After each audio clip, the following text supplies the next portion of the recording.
2003 Silverado 1500. As y'all can see, this is worn out. Wheel hood. Gonna put a new one in there. 218 bolts, 315 bolts. See that? 3. Then that one right there. 3 bolts. Take those 3 out. Those 2 just took the caliper off right there. See? That was those 2 bolts. There's a lot of videos online showing all this, but we're gonna keep it simple for you.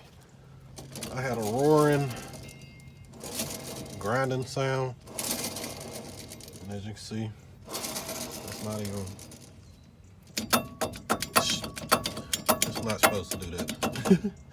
Alright, so we're gonna replace it. Now that was fairly easy.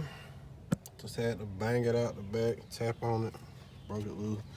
I'm gonna take this bracket off and put the new one on, put it on the new one. I don't have to disconnect this. I guess this is a wheel sensor or something, ABS, something. I don't know. But we're gonna disconnect that right there. See it? We're gonna plug the new one up. All right, most of y'all on here probably like me. You want your handheld with everything you do.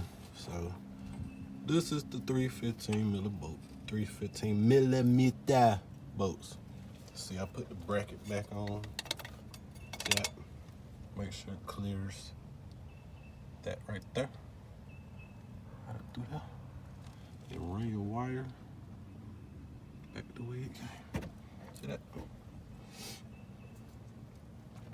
Then after this, I'm gonna put my rotor back on and put my caliper back on. It's like 5 bolts. Even a caveman could do it.